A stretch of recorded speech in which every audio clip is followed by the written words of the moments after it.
Hey traders, it's Danielle. Today I'm going to show you how I'm continuing to scale out of Palantir and why I'm going to leave a little bit more on. So if you look at this butterfly, what you'll see is that the price target is the center strike, which is the strike that I've sold, and that price target is 155. Now, right in this moment, Palantir is sitting at 154.28. And what you'll see here is that I bought this for $1.78 and it's currently going for $6.83.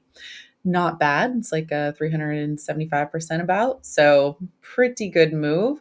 When you look at this trade, this is the last contract that I have on. I left this one on as a runner after I closed out of the other ones earlier this week. I closed out of the earlier trades at, let's see, it was about $3.69 a contract when Palantir was trading at 148. If you want to check out that exit, you can look at my YouTube channel. And a couple videos ago, I discussed my first exits on Palantir. Anyways, as you can see, at this point, this butterfly has 1 day of life left. The max profit on it, well, the max I could ever close it for would be $10.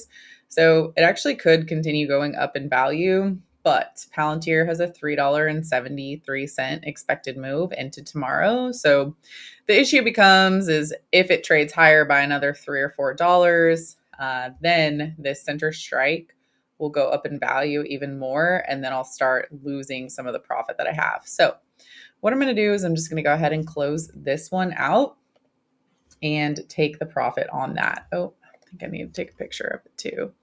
I like to take a screenshot so I can remember, entries and exits, trade journal, all that kind of stuff. And I try to do it right before I'm closing it out. So anyways, let's go ahead and close that one. Okay. Now, if you look at the chart setup on this ticker, what you'll see is that it had a really nice 30-minute squeeze. So right here, we had this great squeeze, boom, wham, bam, thank you, ma'am.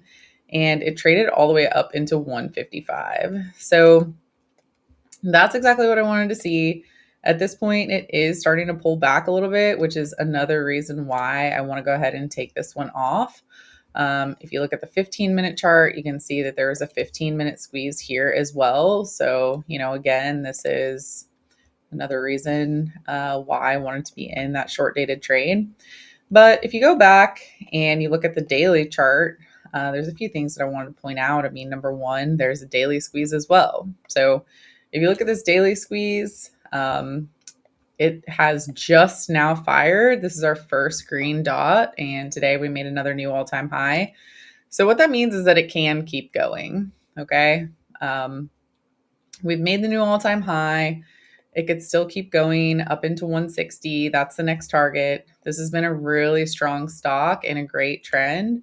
So for that reason, I did add another little aggressive entry in the trading room yesterday where I added, let's see, this one right here. So this is what I call stacked butterflies. Basically what I do is I just add one butterfly on top of the other one when the first one is making my first target. So the first one made targets, I scaled out, the setup's still in play. So I did go ahead and add another one. This one I paid $2.41. Currently it's going for $3.13.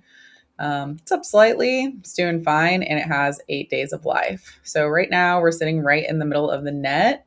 The net is between 150 and 160. So everything looks good. If it could just trade higher by another couple dollars next week or even stay at the same spot, basically we will benefit from the theta decay on this short strike. And then ideally the long strike will continue going up in value. So that is what I have for you for this trade review video. I hope you have a great rest of your day, and I'll see you in more videos.